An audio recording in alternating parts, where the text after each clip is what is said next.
Hello everybody, welcome to this YouTube channel Arshika Commerce Classes.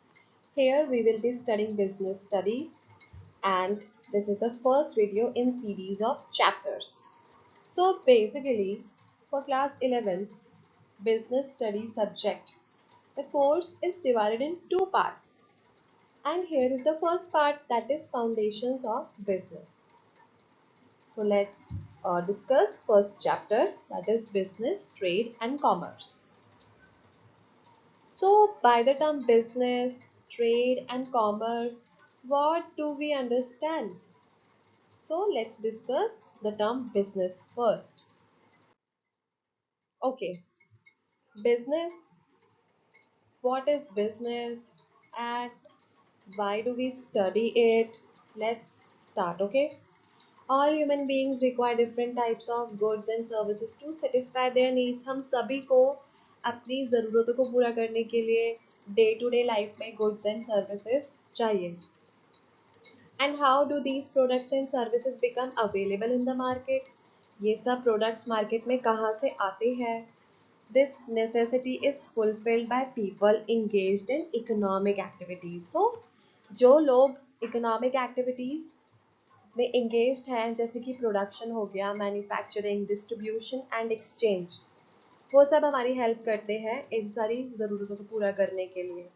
Business is a major economic activity concerned with the production and sale of goods and services, and business is central to our lives and significantly influences our daily routines. जैसे कि आप यहाँ पे picture में भी देख सकते हैं कि हम लोग शॉपिंग कर रहे हैं या फिर कुछ भी है, कुछ भी हमें ज़रूरत होती है तो हम सीधा एक चीज़ से डील करते हैं indirectly or directly. So here we study the concept of business. Business is a word, it is a term which is derived from the word busy. Busy से हम सभी बहुत अच्छे से समझते हैं कि busy क्या होता है, किसी चीज़ में व्यस्त होना या व्यस्तता. Specific sense में अगर बात की जाए, an occupation where people regularly engage in purchase, production and or sale of goods services to earn profits. Business क्या है? जो लोग एक occupation में engaged है regularly, ऐसा नहीं कि आज है कल नहीं है परसों नहीं है, no, this should be regular. तो वो regularly क्या काम कर रहे हैं? Production कर रहे हैं, manufacturing कर रहे हैं, ये तो आ गए business वाले. And then those who are consuming, those who are using. So let's discuss the third point, which is human activities classified. So human activities दो parts में classify कर दी गई है, economic activities and non-economic activities. Economic activities में क्या है? Undertaken to earn a livelihood. जैसे कि कोई वर्कर अपनी फैक्ट्री में काम कर रहा है या फिर आप डॉक्टर्स के पास जाते हैं जब ज़रूरत पड़ती है, कोई स्कूल में टीचर है. These all are economic activities because one is earning through some work or through a engagement. Then here we study the non-economic activities performed out of love, sympathy, sentiment. जैसे क्या? जैसे कि हम किसी की help कर रहे हैं, which is a non-economic activity because we are not earning through that. Now economic activity is divided into three parts: business, profession and employment. Business में production and sale of goods and services है, ताकि human beings की needs को satisfy किया जाए और उससे profit कमाया जाए. Profession में ऐसा कुछ नहीं है, you don't earn directly the profit. So doctors and lawyers, teachers, ये सब क्या है? प्रोफेशन में आ जाते हैं. सीए हो गया आपका, ये सब प्रोफेशन है. एम्प्लॉयमेंट में जो भी कोई सैलरी के लिए काम कर रहा है वो सब एम्प्लॉयमेंट में आ जाता है. Now the journey of goods from production to consumption. Goods की जर्नी क्या है कि आप तक वो पहुंच कैसे रहे हैं. प्रोडक्शन से लेके क्या ऐसी चेन फॉलो हो रही है जो कंज्यूमर तक उनको पहुंचाया जाता है. So let's discuss this part. Business कहाँ से स्टार्ट होता है? प्रोडक्शन से स्टार्ट होता है।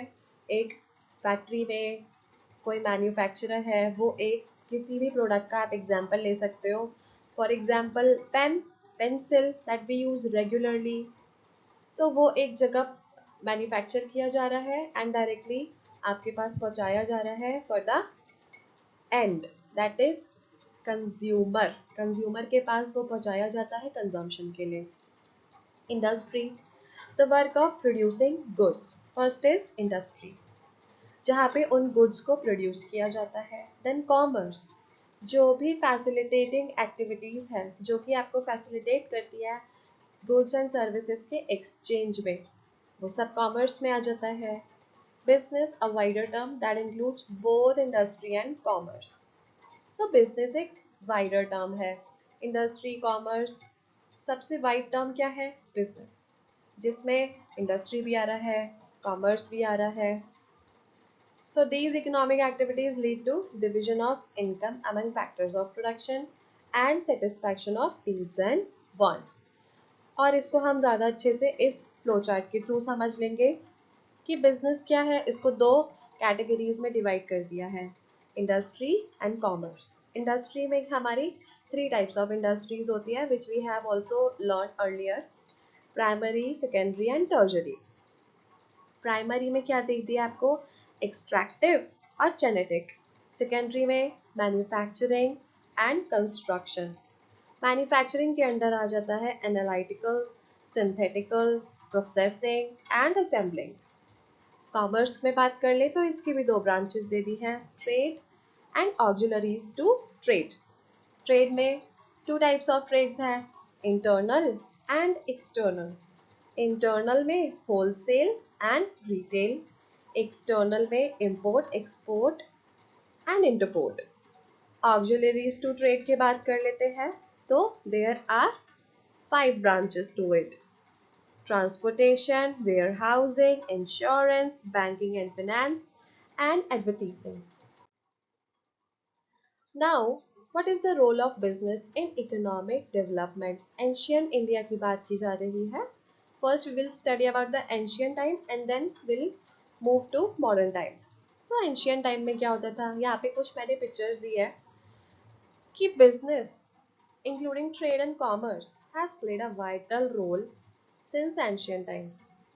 India's golden past was significantly shaped by its trading activities, contributing to prosperity. Archaeological evidence shows extensive trading activities by land and water routes. Prominent routes: Silk Route and maritime trade.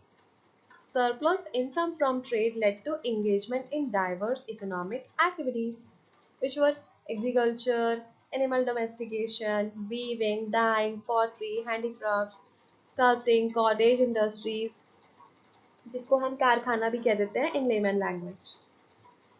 तो ancient time में क्या था? कुछ prominent roots दे दिए गए थे, जैसे कि सिल्क रूट एक बहुत, उसको हम आगे अच्छे से पढ़ेंगे। मैरीटाइम ट्रेड दे दिया गया। Now, indigenous banking system and prosperity. So, what is that? Trade generated surplus income, leading to the growth of an indigenous banking system. This system financed trading activities and further investment. Hundis and chittis, ancient instruments used for safe money transfer over long distances, reducing risk of theft and robbery. They were unconditional promises or orders of payment, facilitated credit transactions and loans. Ancient times में hundis and चिट्टीज का बहुत अच्छा role था, बहुत बड़ा role था। इसी से लोग अपने, जो आजकल हम लोग जीपे कर देते हैं या स्कैन कर देते हैं, तो एंशियंट टाइम में वो सब तो नहीं था। इसी के थ्रू लोग मनी ऑर्डर्स ट्रांसफ़र करते थे एंड ट्रांजैक्शंस उनकी होती थी। Now India enjoyed a favorable balance of trade. Ancient time में इंडिया में एक्सपोर्ट ज़्यादा होता था और import come, which is the most favourable balance. Indigenous banking benefited manufacturers, traders and merchants with capital for expansion. Later evolved into commercial, industrial and agricultural banks. Now, what what are hundis? So hundis are essentially bills of exchange, or you can say promissory notes, that were used for transferring money and facilitating credit, while chittis are a form of chit funds or rotating savings and credit associations. And here I have given you an example of hundis and chittis. Now, major trade centers and export imports in ancient times. So ancient times में India को स्वर्ण भूमि कहा जाता था. Let's discuss it. Many leading trade centers developed for import and export. तो ये है, you have to just go through them. जैसे कि पहला दे दिया है हमें पाटलिपुत्र, जहाँ से स्टोन्स का एक्सपोर्ट किया जाता था. पेशावर में wool, horses trade with China and Rome. Taxila, center on India Central Asia route, financial commercial banks. Indraprasth, commercial junction. Mathura, emporium of trade. Varanasi, textile industries, gold, silk and sandalwood. Surat, western trade emporium, famous for textiles. Surat only, honored globally. And many more like Mithila, Ujjain, Kachi, Madura, Broach, Kaveri and Tamralipti. Majorly export किस चीज़ का होता था? So because India has a rich culture of spices and wheat, sugar, cotton, animal products. So majorly ancient time में export इन्हीं सब चीज़ों का होता था. और इम्पोर्ट्स क्या होते थे? Horses, Chinese silk, linen, gold, silver, copper. Now business activities led to the growth of aids to trade. Aids to trade माने ट्रेड में जिन जिन चीज़ों की हमें ज़रूरत पड़ती है, जैसे कि ट्रांसपोर्टेशन, किसी एक प्रोडक्ट को फ्रॉम मैन्युफैक्चरर टू कंज्यूमर पहुंचाने के लिए आपको सबसे ज़्यादा ज़रूरत ट्रांसपोर्टेशन की पड़ेगी. बैंकिंग की, ताकि ट्रेड में मनी का कंज्यूमर से प्रोड्यूसर तक पहुंचाया जा सके. फाइनेंस, कम्युनिकेशन, कैसे आप अपने प्रोडक्ट के बारे में कम्युनिकेट करोगे, एडवर्टाइज करोगे. सो इससे ये जो होते हैं ये सारे एज टू ट्रेड है. You have to mark it. Aids to trade जितने भी है, transportation, banking, finance and communication, इससे इनका ग्रोथ होना शुरू हुआ. Now Indian subcontinent popularly called as Swarna Bhumi, that I told कि इंडिया को स्वर्ण भूमि कहा जाता था, golden land, by travelers due to its prosperity, because we had so many things to export: spices, wheat, sugar, animal products and whatnot. Now India's economic journey, our timeline. क्या रही है India की economic journey? So we can look up to this chart and here I will be explaining it. So from 1st to 7th century CE, India had the largest economy, controlling one-third to one-fourth part of world's wealth. Then British Empire, East India Company changed India from a processed goods exporter to a raw material exporter and manufactured goods buyer. Post-independence, focus on planned development, self-reliance and public investment in key industries. Challenges क्या क्या देखने को मिले हमें? Lack of capital, population rose, weak financial system and high fiscal deficits. Then here comes the 1991 economic liberalization. Major reforms adopted due to precarious balance of payment situations.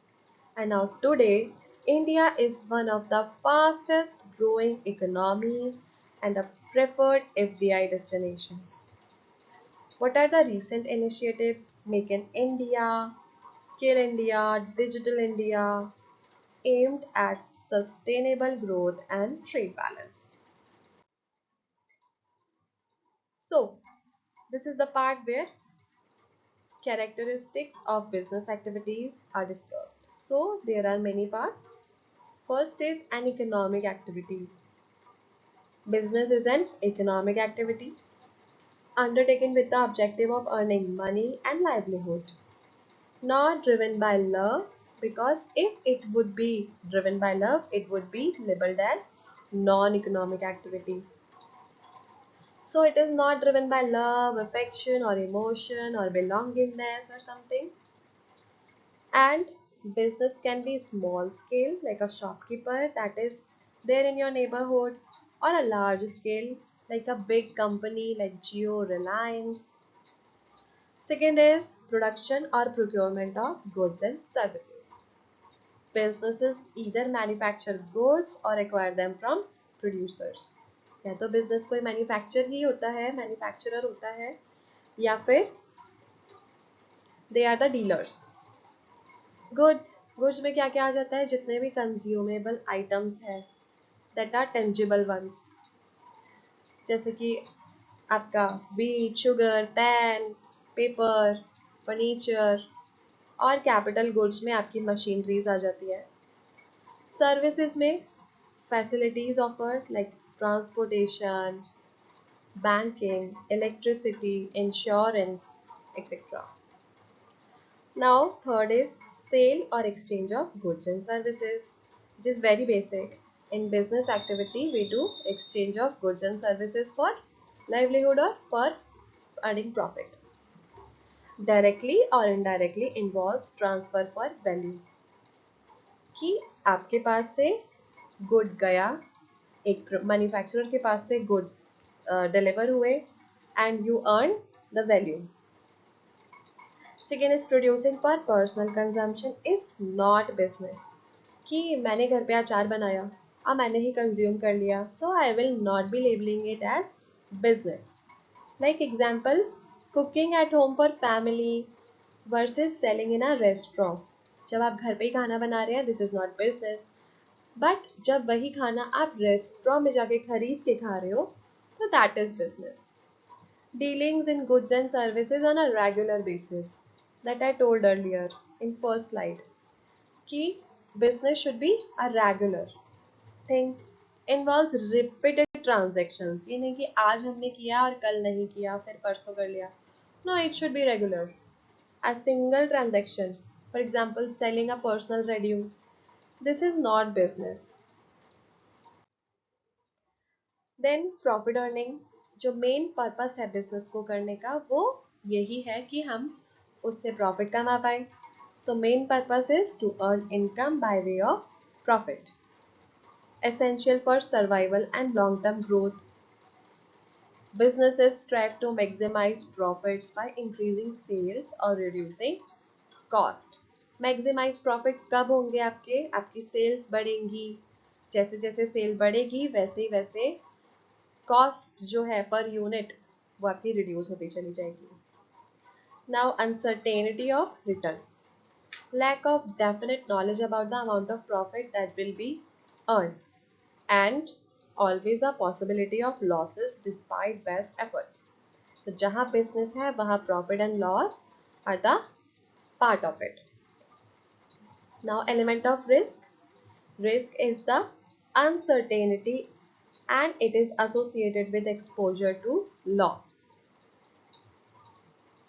Second, caused by unfavorable events, जैसे कि changes in consumer taste or passion, production methods, strike, competition, fire, theft, natural calamities. So ये risk तो रहेंगे, and no business can entirely avoid risk. Business में कभी भी risk को avoid नहीं किया जा सकता है. This is the integral part of all the businesses. अब हम यहाँ पे कंपैरिजन कर लेते हैं बिजनेस, प्रोफेशन एंड एम्प्लॉयमेंट के बीच में. सो बिजनेस, प्रोफेशन एंड एम्प्लॉयमेंट, ये सब इकोनॉमिक एक्टिविटीज में ही आते हैं, बट इनके अंदर डिफरेंस क्या है?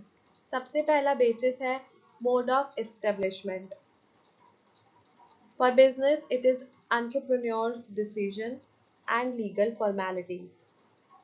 प्रोफेशन में membership of professional body, certificate of practice, and employment में अपॉइंटमेंट लेटर और service agreement. Secondly, nature of work. In business, it is the provision of goods and services, and profession rendering personalized or expert services. Employment में performing work as per service contract or rules. Now, qualification. So for business, you don't need minimum qualification. A 10th pass student can also start their business, or a 8th pass out. But for profession, qualification, expertise and training is required. Without that, you are not going to be hired as a CA. Under employment, qualification and training by employer. पहले आपको train किया जाता है, उसके बाद ही आपको appoint कर लिया जाता है। Now fourth part is reward और रिटर्न। तो बिजनेस में आपका क्या रिवॉर्ड है? जो भी आपने प्रॉफिट कमाया। प्रोफेशन में आपकी professional fee like a doctor. Employment में you get your proper salary और wages. Fifth is capital investment for business required as per size and nature of business. जितना बड़ा आपका बिजनेस होगा उतना ही बड़ा कैपिटल इन्वेस्टमेंट आपको चाहिए। For profession limited capital for establishment, and for employment no capital is required because you are getting hired. Risk. So profits uncertain and irregular. Risk is present in business. For professional, fee generally regular and certain, so little or some risk is there in profession. But in employment there is no or little risk because you get regular pay, your salary is fixed. Seventh point is transfer of interest. So transfer of interest is possible with some formalities under business, but not possible for profession and employment. Code of conduct. No code of conduct prescribed for business. जैसे आपको मर्जी करे आप वैसे अपना business कीजिए. Only you have to earn the profit. So you have to use all those tactics. Under profession professional code of conduct to be followed, जो भी आपको ट्रेनिंग के दौरान सिखाया जाता है, like for example legal, medical professional and CAs। And employment में norms of behaviour laid down by employer that you have to follow a role of conduct. आपको कितने बजे अपने ऑफिस में पहुंचना है, अपनी वर्क प्लेस पे कितने बजे पहुंचना है, आपको लंच कब होगा, आप वहाँ से कब फ्री हो सकते हैं। So you have to follow the rules under employment. So there are the examples for business, shop and factories are all manufacturers. These are all falls under the category of business. And all the medical professionals, CAs, legal professionals, they falls under profession category. And employment में jobs जैसे कि bank में आप job कर रहे हो, आप किसी स्कूल में टीचर हो, आप किसी गवर्नमेंट डिपार्टमेंट में हो, so these all under employment. Now classification of business activities. Business activities का classification कर दिया गया है. Business activities are broadly classified into two categories. Two categories क्या है? Industry and commerce. And this classification leads to industrial enterprises and commercial enterprises.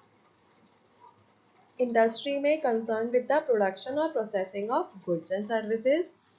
The word industry और manufacturing units जहाँ पे गुड्स और सर्विसेज को प्रोड्यूस किया जाता है।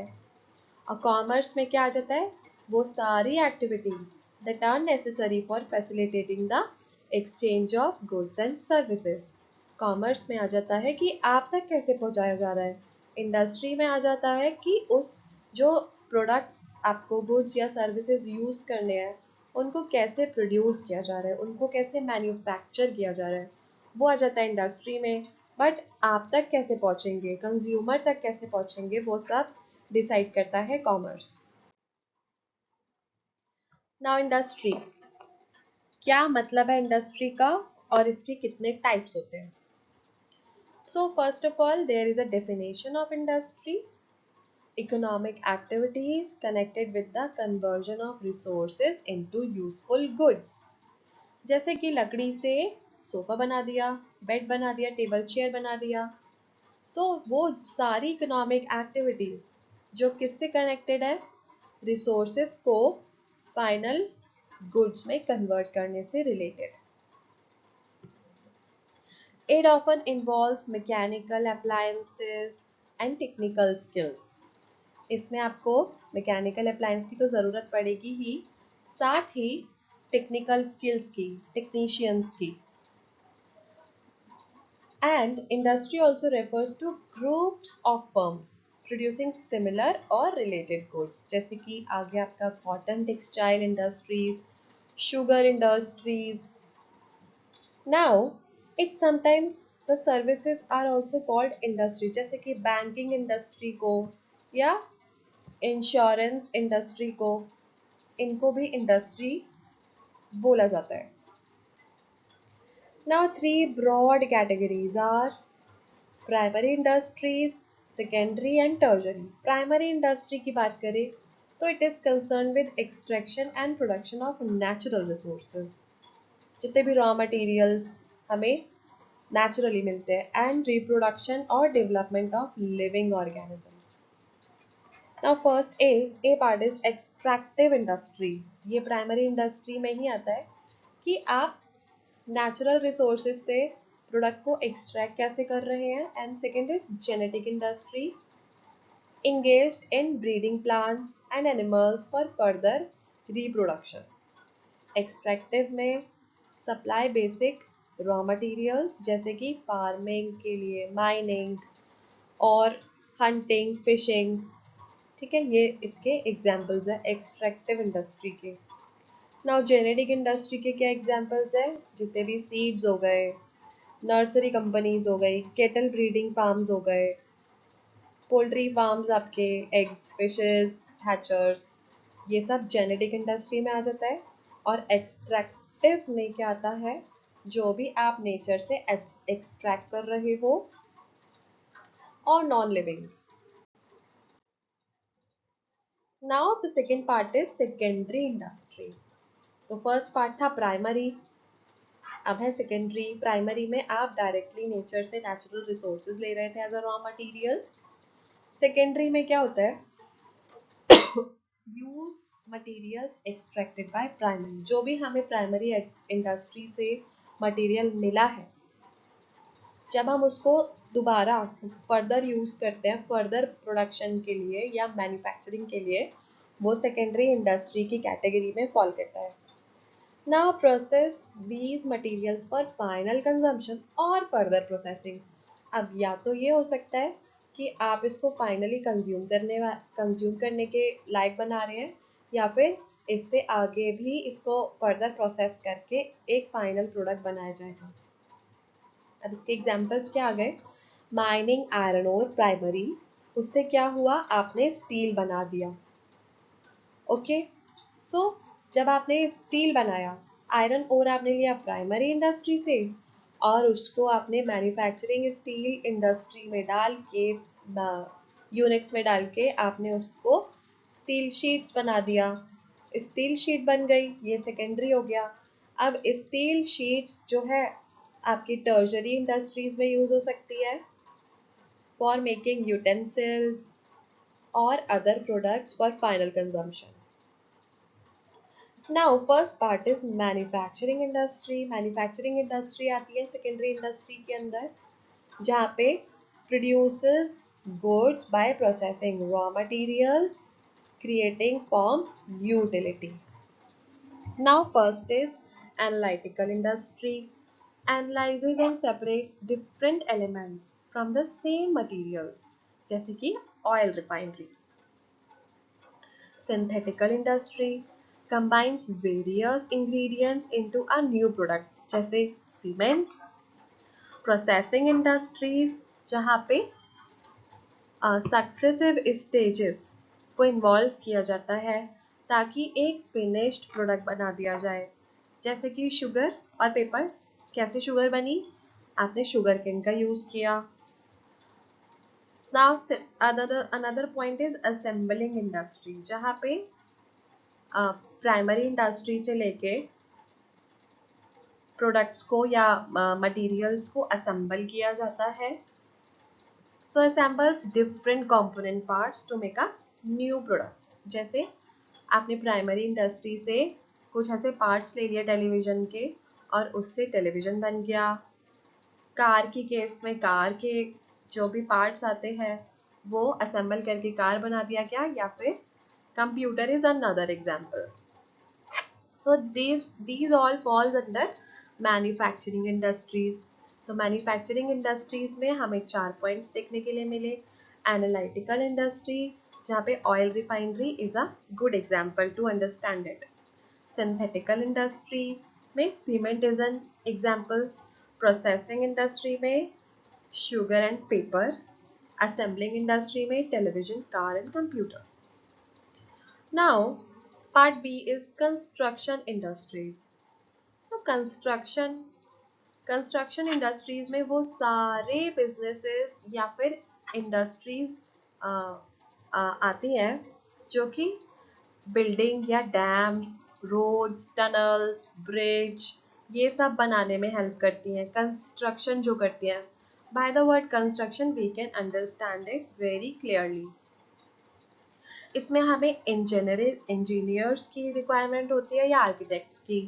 तो ऐसे स्किल्स हमें चाहिए जो कि कंस्ट्रक्शन को बूस्टर कर सके.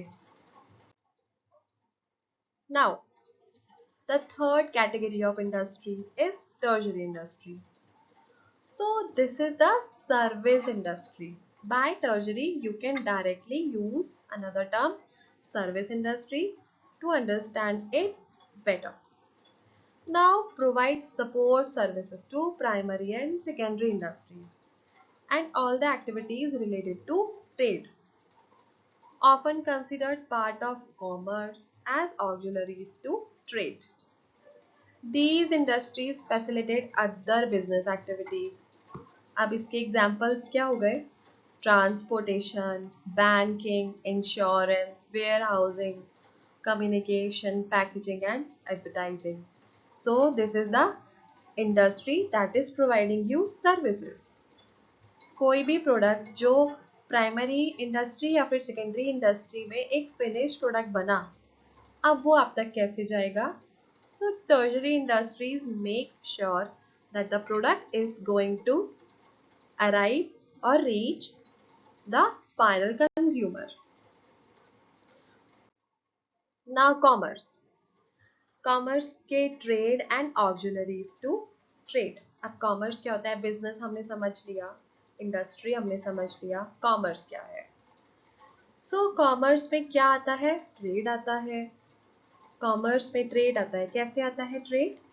जितनी भी गुड्स एंड सर्विसेज को खरीदना या बेचना, फिजिकल या वर्चुअल, आपने किसी शॉप से जाके खरीदा या फिर आपने ऑनलाइन खरीदा, ट्रेड तो हुआ ना.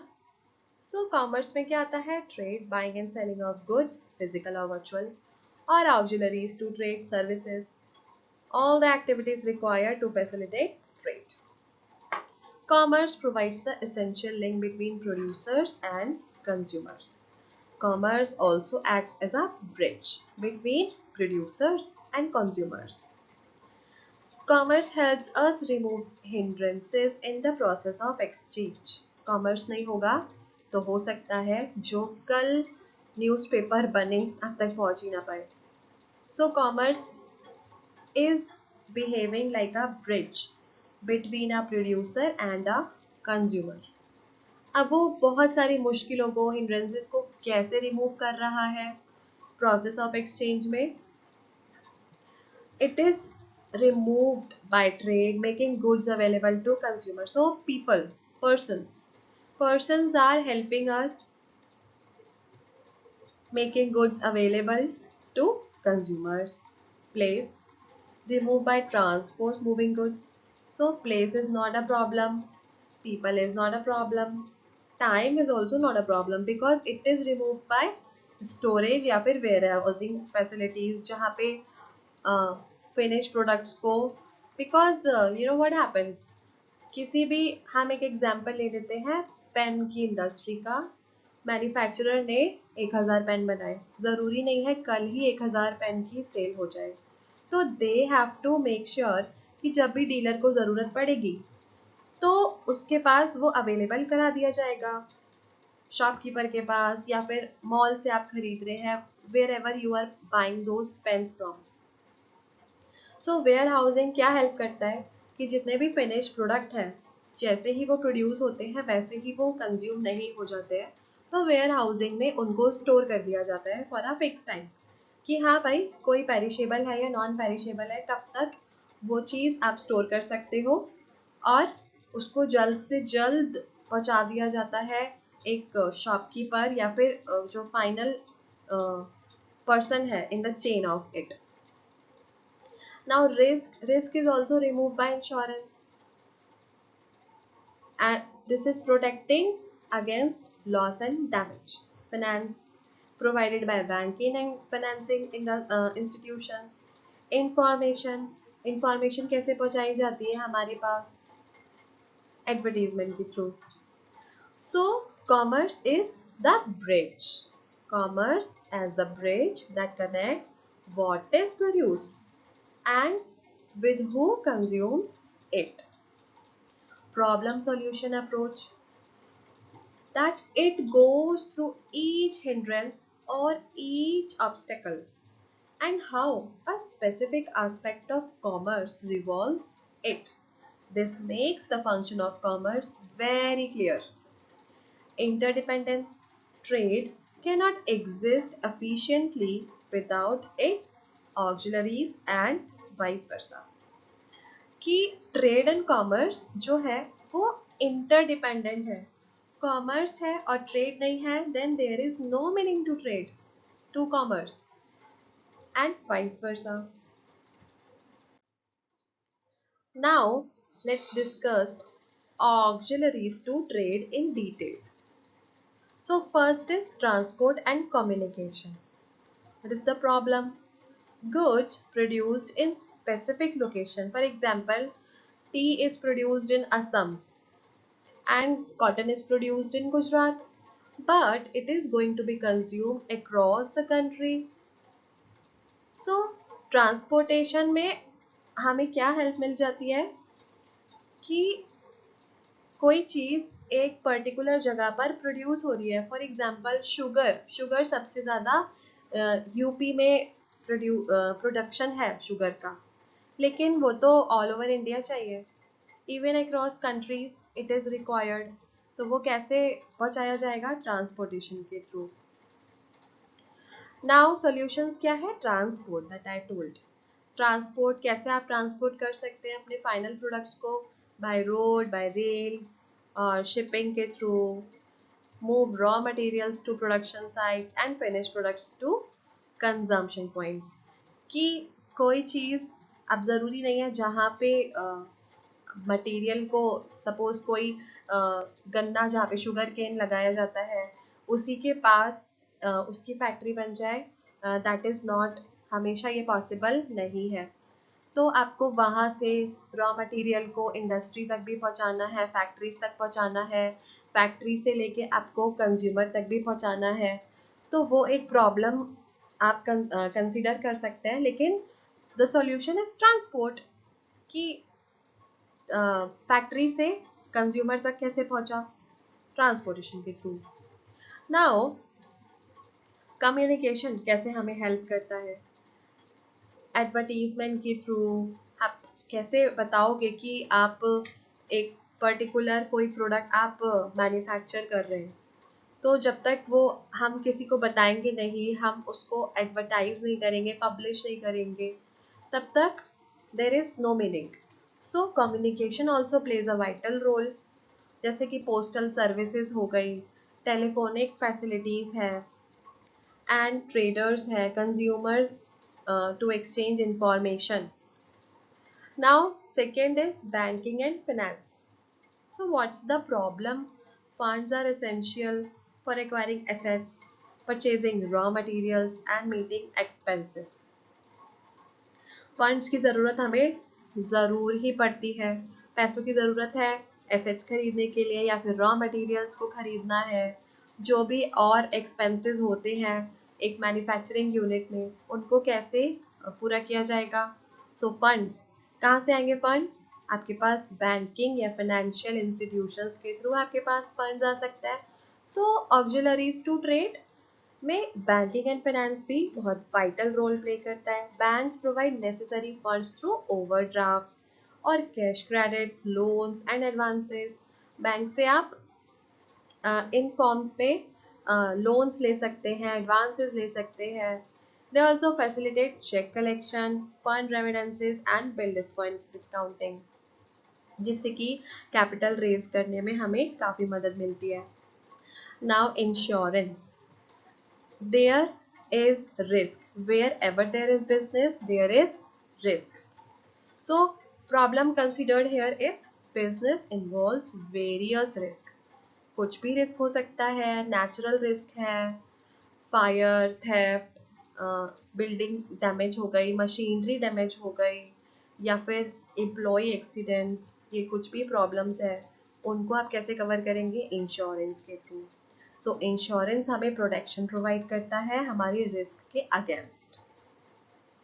बिजनेस जो है वो एक नॉमिनल प्रीमियम पे करते हैं और अपने लॉसेस को इंश्योरेंस कंपनी के थ्रू कंपनसेट कर सकते हैं, कवर कर सकते हैं. Now warehousing. Warehousing is another auxiliary to trade.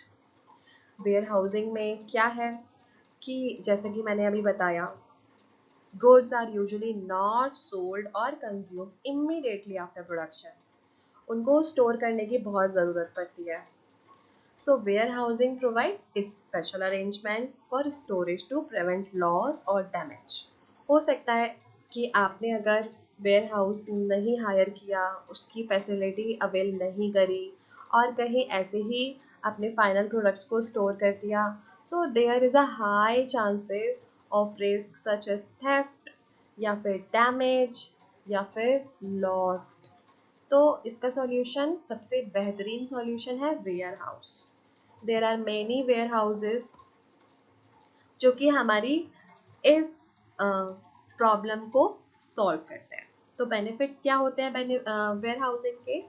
That it facilitates availability of goods when needed. Also आपके जो फाइनल प्रोडक्ट्स हैं वो सेफ रहते हैं. helps maintain reasonable prices through continuous supply, because demand and supply भी एक part है जो आगे हम पढ़ेंगे. जब डिमांड होगी उनको तभी सप्लाई किया जाना चाहिए. जो रीजनेबल प्राइस का फ्लक्चुएशन होता है उसको कैसे मेंटेन किया जाएगा, फाइनल गुड्स को मैन्युफैक्चरर से कंज्यूमर तक कैसे पहुंचाया जाएगा. सो ये सारी चीज़ें हमें वेयर हाउसिंग के थ्रू बहुत सोचनी नहीं पड़ती. Another is advertising and public relations. So producers, traders cannot contact every consumer individually. जैसे कि मैंने अभी बोला था कि आप कोई भी प्रोडक्ट आप मैन्युफैक्चर कर रहे हैं, अब आप हर किसी को जाके नहीं बता सकते individually. If you want to grow your business on a large scale, so you need something, and that something is auxiliary to trade, which is advertising and public relations. तो एडवर्टाइजिंग एक बेहतरीन सॉल्यूशन है इसका.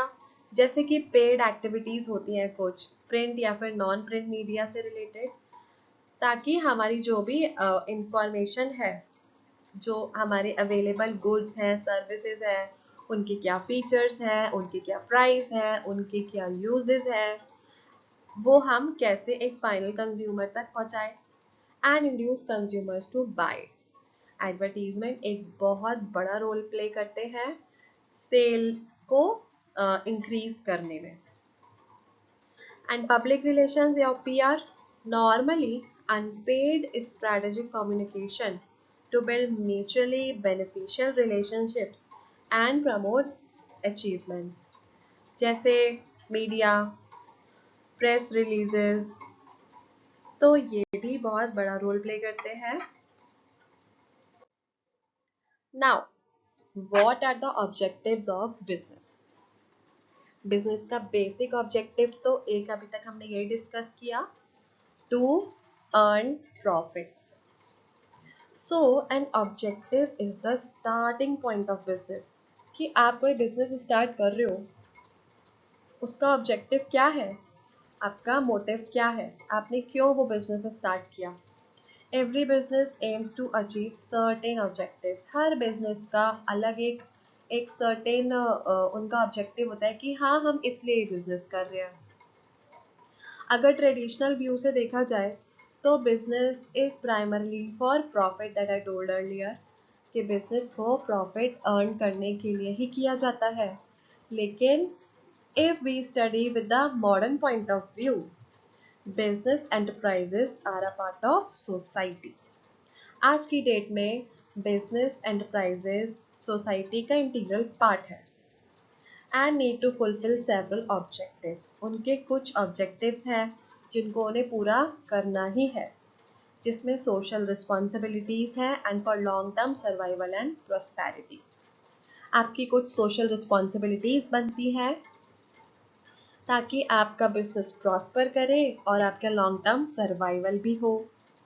सो importance of profit. Profit की क्या importance है? Profit की importance थोड़ी लिमिटेड कहूँगी मैं, because source of income for business person, कि आपने अपनी जेब से पैसा लगा के बिजनेस स्टार्ट किया, लेकिन कब तक आपका जो आगे बिजनेस एक्सपेंड होगा या फिर उसको जो हम रेगुलर रख पाएंगे वो तब रख पाएंगे जब हमें उससे कुछ इनकम होगी. इनकम किस रूप में होगी? Income will be in the form of profit. Secondly, source of finance for expansion, की आपको वो एक्सपेंड भी करना है. कब तक आप एक छोटा सा बिजनेस लेके बैठोगे, आपको एक्सपेंशन करना है उसका, तो प्रॉफिट उसके लिए भी ज़रूरत है. प्रॉफिट की एफिशिएंट वर्किंग के लिए, बिजनेस की यूटिलिटी एक सोसाइटी में क्या है उसके अप्रूवल के लिए, बिजनेस की रेपुटेशन बनाने के लिए प्रॉफिट की ज़रूरत है. Now danger of too much emphasise on profit. अगर आप सिर्फ प्रॉफिट के बारे में सोचेंगे तो उसके कुछ डेंजर्स हैं, which is it can lead to neglecting responsibilities towards customers, employees, investors and society. कि आपकी जो रिस्पॉन्सिबिलिटीज बनती हैं अपने कस्टमर के प्रति, अपने एम्प्लॉयज़ के लिए या उन लोगों के लिए जिन्होंने आपके बिजनेस में इन्वेस्ट किया है, जिस सोसाइटी से आप बिलोंग करते हैं, उनके लिए आपकी क्या रिस्पॉन्सिबिलिटीज़ हैं, and potentially resulting in opposition and loss of business. अगर आप अपनी ये रिस्पॉन्सिबिलिटीज़ इन लोगों के लिए जो आपकी रिस्पॉन्सिबिलिटीज़ हैं उन्हें हम अगर निगलेक्ट कर देंगे, भूल जाएंगे, तो eventually we will suffer losses. So businesses require multiple objectives for sustainable growth and they cannot pursue only one objective. सिर्फ एक ही ऑब्जेक्टिव नहीं होना चाहिए. अपनी सस्टेनेबल ग्रोथ के लिए हमारे कुछ मल्टीपल ऑब्जेक्टिव्स होने चाहिए. So objectives help analyse performance and guide future improvements. अगर आपके कुछ ऑब्जेक्टिव्स हैं तो उससे क्या होगा कि आपकी जो प्रेजेंट परफॉर्मेंस है उसको हम इजीली एनालाइज कर पाएंगे कि हमें कहाँ क्या अच्छा करना है या कहाँ हम कुछ ओवर कर दे रहे हैं, उसको हम अच्छे से एनालाइज कर पाएंगे. हमें आगे फ्यूचर में क्या क्या इम्प्रूव करना चाहिए उसमें भी हमें अच्छा गाइड मिल जाता है. Marketing standing, maintaining goodwill and reputation, कि आपको मार्केट में अपनी अच्छी गुडविल बनानी है, अच्छी रेपुटेशन बनानी है ताकि आप रिलायबल दिखो. Forming a distinct identity compare to competitors, कि जोमेटो, स्विगी, ब्लिंकिट, इनकी क्या एक डिस्टिंक्ट आइडेंटिटी है ताकि अपने कंपैटिटर से अलग दिखे? तो हमें अपनी एक आइडेंटिटी भी बनानी है। हमें कंपैटिटिव प्रोडक्ट्स देने हैं रीजनेबल प्राइसेस पे ताकि कंज्यूमर की रिक्वायरमेंट्स को सेटिस्फाई किया जा सके। तो ये तो कुछ मार्केट स्टैंडिंग्स हो गए कि मार्केट में आपको क्या क्या आपके ऑब्जेक्टिव्स आ जाते हैं। तो सबसे पहला गुडविल, दूसरा कि what is your identity as compare to your competitors, और आप अपने क्या कंपेटिटिव प्रोडक्ट्स एक रीजनेबल प्राइस पे दे रहे हो। Second is innovation, central to growth and competitive edge. Innovation, innovation का मतलब क्या है कि हम कोई मैं पेन का ही एग्जांपल फिर से लूँगी कि हमने एक बेसिक पेन बनाया, लेकिन अब हम उसको डिजिटल भी बना सकते हैं। हम कि आप डायरेक्टली उस पेन को अपने फ़ोन के साथ यूज़ कर सकते हो, अपने लैपटॉप के साथ यूज़ कर सकते हो। Introduction of new ideas, methods और मॉडिफिकेशन ऑफ एग्जिस्टिंग प्रोडक्ट्स, कि आपके पास क्या नए नए आइडियाज़ हैं, क्या आप अपने जो आपका एग्जिस्टिंग पेन ही है आप उसको मॉडिफाई कैसे करोगे। नाउ टू काइंड्स, इनोवेशन या तो प्रोडक्ट्स में, सर्विसेज में, और या फिर इनोवेशन स्किल्स में। And essential for survival in a competitive world. Innovate नहीं किया, आप बेसिक सोच वाले ही रह गए तो फिर कैसे कंपटीशन में आओगे। Now productivity, measure of efficiency, comparing value of output with value of inputs। Productivity से क्या है कि आपकी इनपुट आपने कितना डाला था और आपको आउटपुट क्या मिला। अगर इसमें अच्छा डिफरेंस है कि हमने इनपुट अच्छा दिया था बट हमें अच्छा आउटपुट मिल गया उससे काफ़ी better, so this is the efficiency. लेकिन अगर इनपुट बहुत दे दिया और आउटपुट अच्छा नहीं मिला, that will be inefficiency. Aim for greater productivity through the best use of available resources. जो आपके पास अभी प्रेजेंटली रिसोर्सेज है, हम उससे ज़्यादा अच्छी प्रोडक्टिविटी कैसे करें। सो एम फॉर दैट, उनको बेस्ट यूज़ करके, हमारे पास जो अवेलेबल रिसोर्सेज है उनका बेस्ट यूज़ करके हम अपनी प्रोडक्टिविटी को कैसे बेहतरीन बनाएं। Ensures continuous survival and progress. Productivity ensures आपका continuous survival and progress. Now multiple objectives for sustainable growth part 2। इसमें फोर्थ पॉइंट आ जाता है आपका फिजिकल एंड फाइनेंशियल रिसोर्सेज, कि बिजनेस को फिजिकल रिसोर्सेज की भी ज़रूरत है जैसे कि मशीनरी, प्लांट, लैंड, और फाइनेंशियल रिसोर्सेज की भी ज़रूरत है, funds, liquid assets. Aim to acquire these resources efficiently and use them effectively, कि हमें क्या हमारा एम होना चाहिए कि जो हमारी रिसोर्सेज है उनको हम अच्छे से एफिशिएंटली यूज़ कर लें, इफ़ेक्टिवली और efficiently. Earning profits, a primary objective that we are talking continuously about it, that the primary objective is to earn reasonable profits on capital employed। जो आपने पैसा लगाया है अपने बिजनेस में, आप उससे reasonable profits without exploiting the consumers, आप उससे एक रीजनेबल प्रॉफिट कमा पाए। तो ये प्राइमरी ऑब्जेक्टिव होना चाहिए सस्टेनेबल ग्रोथ के लिए। Profitability is crucial for survival and growth. Profitability ज़रूरी तो है ही, हमें बिजनेस कॉम्पिटिटिव वर्ल्ड में सर्वाइव करना है, उसमें प्रॉस्पर भी करना है, ग्रोथ भी अच्छी होनी चाहिए, तो प्रॉफिटेबिलिटी तो ज़रूरी है।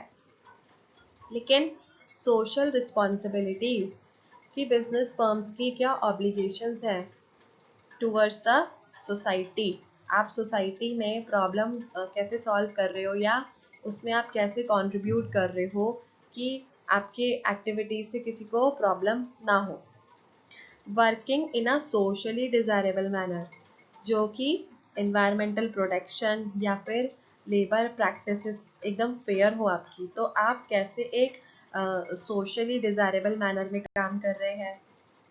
जैसे कि यहाँ पे देख सकते हैं हम सोशल रिस्पॉन्सिबिलिटीज क्या होती है और उनसे क्या इम्पैक्ट्स हैं। चैरिटी कर रहे हो आप, आपके क्या गोल्स है, ग्रोथ है, एथिक्स है, आप इन्वायरमेंट को भी कैसे प्रोटेक्ट कर रहे हो। Here is another part which is business risk. Definition दे दी गई है यहाँ पे, the possibility of inadequate profits or even losses due to uncertainties or unexpected events. Business risk क्या है? तो ये definition बहुत easy और simple सी है, इसको याद कर लिया जाएगा तो एग्जाम्स में बहुत काम आएगा कि business risk is and it can be defined as a possibility of inadequate profits, कि आपके प्रॉफिट जो आपने एम किया था कि हाँ इतना प्रॉफिट होना चाहिए by the end of this year, नहीं हो पाया, दैट विल बी कॉल्ड इनएडिक्वेट। या फिर आप कुछ लूज हो गया, कुछ लॉसेस हो गए हैं बिजनेस में, उसके कुछ भी रीजंस हो सकते हैं, कोई अनसर्टेनिटी हो गई है, कोई अनएक्सपेक्टेड इवेंट्स हो गए हैं, कोई नेचुरल कैलेमिटीज हो गई है, anything. So business risk can be defined as possibility of inadequate profits or even losses due to uncertainties or unexpected events. क्या क्या एग्जाम्पल दे दिए? डिक्लाइन इन डिमांड, डिमांड उतनी हुई ही नहीं आपके प्रोडक्ट की जितना आपने प्रोड्यूस कर दिया है, कि फैशन में चेंज आ गया है, लोगों की प्रेफरेंसेस में चेंज आ गया है, उसके ये सारे डिमांड में फॉल करता है। या फिर रॉ मटेरियल की प्राइस तो इंक्रीज हो गई, ये भी एक रीजन हो सकता है। अब रिस्क को भी दो पार्ट्स में डिवाइड कर दिया गया है, कुछ होते हैं स्पेकुलेटिव रिस्क और कुछ होते हैं प्योर रिस्क। स्पेकुलेटिव रिस्क देख लेते हैं, इसमें क्या है, it involves possibility of both gain and loss. आपको गेन भी हो सकता है, आपको लॉस भी हो सकता है। Arise from market changes, market में क्या चेंज हो सकता है, डिमांड सप्लाई फ्लक्चुएशंस हो गए, प्राइस चेंज हो गए, फैशन टेस्ट चेंजेस हो गए। Weather change is also an example, कि मार्केट में क्या क्या चेंजेस आ गए, तो ये स्पेकुलेटिव रिस्क है। दैट स्पेकुलेटिव मतलब आप इसके स्पेकुलेशंस कर सकते हैं, you can keep in mind that this could happen. Investing in stocks, जब आप शेयर मार्केट में इन्वेस्ट कर रहे हैं, तब you have somewhere in your mind that you can either lose your money और गेन। आप कोई नया प्रोडक्ट लॉन्च कर रहे हैं, उसके लिए भी हमें पता होता है कि हमने कोई भी एग्जांपल ले लो कि हमने कोई प्रोडक्ट हमने लॉन्च किया है एंड वी डोंट नो कि वो फ्लोरिश करेगा या वो फ्लॉप हो जाएगा। सो ये कुछ स्पेकुलेटिव रिस्क है जिनका बिजनेस ओनर को या मैन्युफैक्चरर को somewhere they have this in mind that they can either gain or they can lose। अब आ जाता है प्योर रिस्क, जहाँ पे आपको पता ही नहीं कि कब क्या हो जाएगा। इसमें क्या पॉसिबिलिटीज है, या तो लॉस ही है या फिर लॉस नहीं है, लेकिन गेन्स की पॉसिबिलिटीज बहुत कम या ना के बराबर होती है। जैसे आग लग गई वेयर हाउस में, चोरी हो गई, या फिर किसी फैक्ट्री के वर्कर्स स्ट्राइक पे चले गए। So these are the pure risk. Now nature of business risk, business risk के कुछ नेचर भी दे दिए गए हैं कि क्या क्या नेचर है। So if you just read the headings and keep them in mind, they will help you. First is risk is an essential part of every business. Risk जहाँ पे business है वहाँ पे risk तो है ही, and it cannot be avoided though the amount varies. Risk को आप बिल्कुल ही avoid नहीं कर सकते, आप उसको थोड़ा ऊपर नीचे कर सकते हैं, it can be minimized, लेकिन इसको eliminate किया नहीं जा सकता। Second, business risk arise due to uncertainties. Business risk uncertainty से होते हैं, जैसे कि lack of knowledge about future events, future में क्या हो जाएगा, डीमोनेटाइजेशन हो गया था, उससे लोगों को काफ़ी लॉसेस हुए, या फिर नेचुरल कैलेमिटीज़ हो गई, कहीं पे कोई डिज़ास्टर हो गया, कहीं पे अर्थक्वेक हो गया, चेंजेस इन डिमांड प्राइजेस, या फिर गवर्नमेंट की पॉलिसीज़ ही बदल दी गई, टेक्नोलॉजी इम्प्रूव हो गई। सो these are all the uncertainties. So business risk arise due to uncertainties. Degree of risk depends mainly upon the nature and size of business. Risk की degree किस पे डिपेंड करती है कि बिजनेस कितना बड़ा या कितना छोटा है, बिजनेस किस तरह का है, उसका क्या नेचर है। नेचर में जैसे कि क्या गुड्स के what are the types of goods और services, fashion items have high risk, कि आप गारमेंट इंडस्ट्री में है, अपैरल्स में, तो वहाँ पे तो फैशन चेंज होता रहता है, every 6 months there is something new in the market. So this is the first point. Or second is size, volume of production sale. Large scale businesses generally have higher risk. जैसे जो बड़े scale के business है, बड़े manufacturing units हैं, उनके पास larger the business scale, larger is the risk. Profit is the reward for risk taking. आप profit क्या है, प्रॉफिट आपका एक गिफ्ट है, आपका रिवॉर्ड है, आपने रिस्क लिया, हो सकता है आपको प्रॉफिट हो जाए।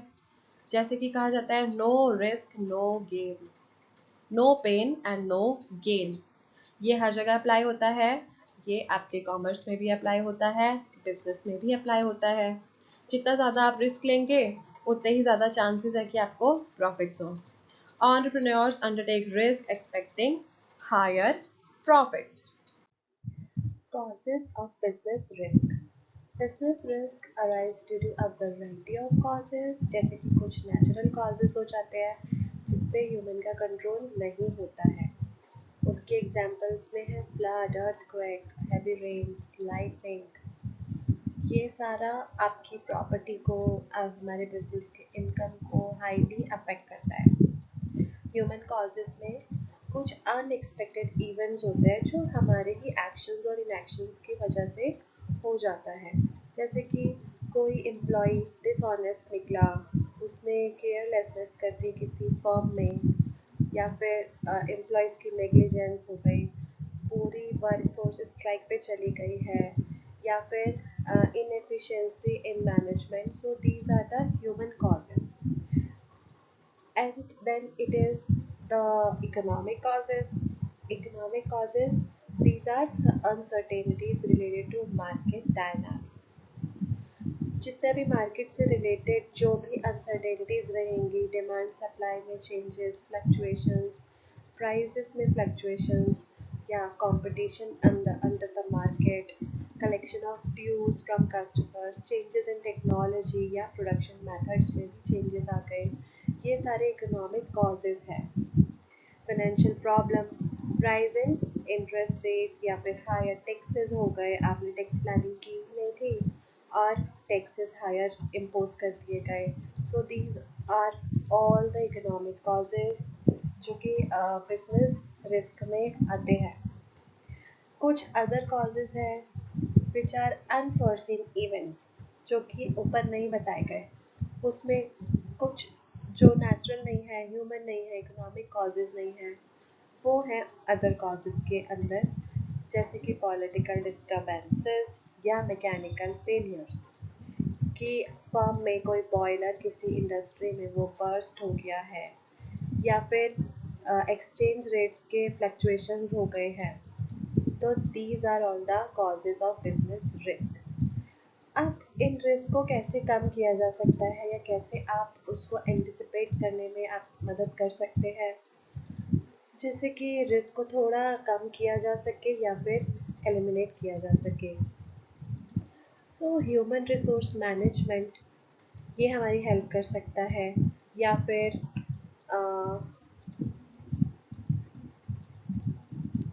कुछ प्रिवेंशंस पहले से ही लिए जा सकते हैं जिससे कि उन रिस्क को एलिमिनेट किए कर सके या फिर उन्हें कम कर दें।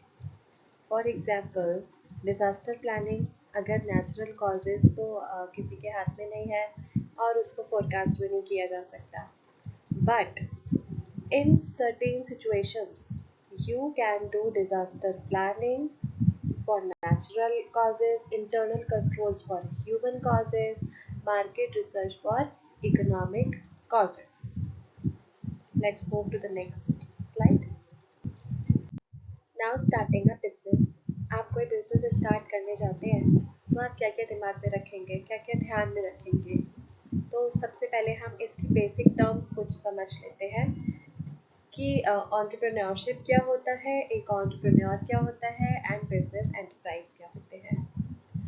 Entrepreneur is the person who sets up the business. जो भी आप कोई भी हो सकता है, वो जो बिजनेस सेट करने जा रहा है, जिसने एक गोल बना लिया अपने दिमाग में that he has to achieve his objective, और उसको जिस भी फील्ड में जो भी बिजनेस करना है, उस पर्टिकुलर पर्सन को हम कहेंगे एंटरप्रेन्योर। नाउ एंटरप्रेन्योरशिप क्या होती है? एंटरप्रेन्योरशिप वो प्रोसेस होती है, वो पूरी प्रोसेस जो कि एक बिजनेस को सेट करने में काम आती है। The process of setting up one's own business, अपना खुद का बिजनेस स्टार्ट करने का जितना भी प्रोसेस है वो सब एंटरप्रेन्योरशिप में आता है। बिजनेस एंटरप्राइज क्या होता है? The output, unit of the process. जो भी आपने प्रोसेस किया था अपना बिजनेस को सेट करने में, स्टार्ट करने में, उसका जो आउटपुट निकल के आता है उसको ही कहा जाता है बिजनेस एंटरप्राइज। अब एंटरप्रेन्योरशिप कौन है? वो एक ऐसा इंडिविजुअल है, जब वो अपने एंटरप्रेन्योरशिप शुरू करता है तो वो सबसे पहली चीज़ होती है उसके साथ कि वो सेल्फ एम्प्लॉयड हो जाता है। साथ ही वो और लोगों के लिए भी प्रोफेशन या फिर एम्प्लॉयमेंट की अपॉर्चुनिटीज़ को क्रिएट करता है, जो कि इकोनॉमिक डेवलपमेंट में बहुत अच्छा रोल प्ले करता है। नाउ अब हम चलते हैं कुछ ऐसे की फैक्टर्स की तरफ जो हमें ध्यान में रखने अपना बिजनेस स्टार्ट करते वक्त या उससे पहले। So first is selection of type of business. आप किस तरह का बिजनेस करने जा रहे हैं, what is the nature and type of industry and commerce to enter, and is it highly depends on your interest, on your technical knowledge and the consumer requirement. Second is size of business. Business का size वो किसके पास ऊपर depend करता है, आपके पास कितनी available capital है जो आप इन्वेस्ट कर सकते हैं। स्केल ऑफ ऑपरेशन, एमएसएमई या फिर large scale manufacturing versus tertiary.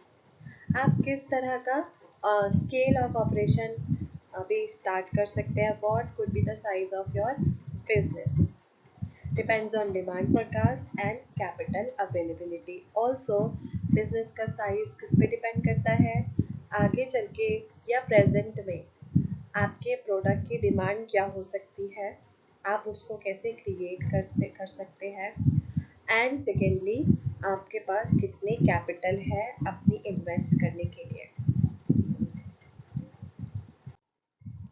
Now third point is location of business enterprise. आप जब बिजनेस अपना सेट कर रहे हैं, आप अपना ऑफिस कहाँ बनाएंगे, आप एकदम हार्ट ऑफ द सिटी में रहना चाहते हैं या फिर आपकी बिजनेस की ऐसी नेचर है कि आपको इंडस्ट्रियल एरिया सूट करेगा। सो location of business enterprise, this is the crucial decision and mistakes can lead to high cost or inconvenience. इसके कुछ फैक्टर्स हैं जैसे कि availability of raw material, labour, power supply, services, banking, transport, communication, warehousing, ये सारी services आपको जल्द से जल्द अवेलेबल हो सकती है एज एंड व्हेन रिक्वायर्ड या नहीं।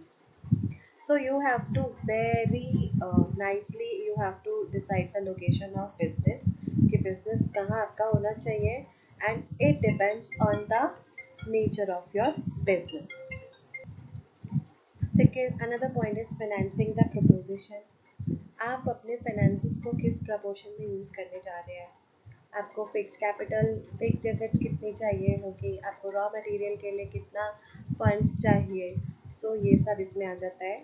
Providing necessary capital for fixed assets हमारी लैंड बिल्डिंग एंड मशीनरी, या फिर करंट एसेट्स में आपके रॉ मटेरियल्स और स्टॉक होता है, और आपकी जो डे टू डे एक्सपेंसेस हैं वो भी आपको करने हैं। तो आपको अपने फाइनेंसेस को बहुत अच्छे से डिवाइड करना है कि कभी भी कोई शॉर्टकमिंग ना हो। रिक्वायर्स प्रॉपर फाइनेंशियल प्लानिंग, आपको फाइनेंशियल प्लानिंग एकदम प्रॉपर होनी चाहिए। आपकी कैपिटल रिक्वायरमेंट, सोर्सेज, ये सारा यूटिलाइजेशन कितनी एफिशिएंटली हो जाएगा, सो ये सब फाइनेंसिंग में आता है। Physical facilities, availability of machines, equipments, building and supportive services. क्या क्या फिजिकल फैसिलिटीज़ है? जो भी आपको मशीनरी चाहिए, आपको कोई लैंड चाहिए या बिल्डिंग चाहिए, वर्क स्पेस आपका कैसा रहेगा, सो ये सब भी ध्यान में रखना होता है। Decision based on nature, size of business, funds and production process. और डिसीजन किस पे बेस्ड होता है? Highly on the first factor which is the first की फैक्टर, साइज ऑफ बिजनेस। आपका बिजनेस का क्या साइज रहेगा, क्या नेचर रहेगा, उसमें जो भी आप मैन्युफैक्चर करने जा रहे हो उसका प्रोसेस क्या रहेगा। सो उसके हिसाब से हमें मशीनरी, अपने इक्विपमेंट, सपोर्टिव स्टाफ, वो सबको अवेलेबल करना ज़रूरी है। 6 point is competent and committed workforce. आपकी जो वर्कफोर्स, आप एक जो जिन लोगों को एम्प्लॉय करने जा रहे हैं वो बहुत ही कमिटेड होने चाहिए। मतलब वो वर्क के लिए बहुत डेडिकेटेड हो, कम्पिटेंट हो आपस में। Every enterprise needs skilled and unskilled workers and managerial staff. हमें हर स्किल का स्टाफ चाहिए। वो भी चाहिए जो मैनेजरियल वर्क को देख ले, स्किल्ड भी चाहिए जो टेक्नीशियंस रहेंगे हमारे, या अनस्किल्ड वर्कर जो हमें हेल्प के लिए लगते हैं। Plans needed for training and motivating employees to ensure best performance। और हमें टाइम टू टाइम एक कुछ ऐसी प्लानिंग भी करनी है जिससे एम्प्लॉयज़ के मोटिवेशन के लिए उनको ट्रेनिंग प्रोवाइड की जाए from time to time to as their skills. Then tax planning आपकी बहुत एफिशिएंट होनी चाहिए ताकि आगे चल के आपको कोई भी एडवर्स कंडीशन में प्रॉब्लम ना फेस करनी पड़े। It is necessary due to numerous tax laws that influence business. कुछ ऐसे टैक्स लॉ कभी भी इम्पोज हो जाते हैं या उनमें अमेंडमेंट्स आ जाते हैं, तो आपके बिजनेस को वो किस तरह इन्फ्लुएंस करेगा, कोई एडवर्स इफेक्ट अफेक्ट तो नहीं पड़ेगा। तो इसके लिए हमें टैक्स प्लानिंग करना बहुत ज़रूरी है। Consider tax liability and its impact on business decisions in advance. आपकी टैक्स लायबिलिटीज़ क्या क्या है उनको आपको पहले ही कंसिडर कर लेना है, और उनका आपके बिजनेस के ऊपर और आपके बिजनेस से रिलेटेड सारे डिसीजंस के ऊपर क्या उनका इम्पैक्ट पड़ने वाला है वो भी हमें पहले ही एडवांस में ही प्लान करके रखना है। लॉन्चिंग द ऑन प्राइस, आप अपनी एंटरप्राइज को लॉन्च करने जा रहे हैं, तो उसके लिए मोबिलाइजिंग रिसोर्सेज हमें चाहिए, फुलफिलिंग नेसेसरी लीगल फॉर्मेलिटीज़। जो भी लीगल फॉर्मेलिटीज़ है लैंड से जुड़ी हुई या फिर मशीनरी से जुड़ी हुई, वो सब हमें पहले ही देख लेना है।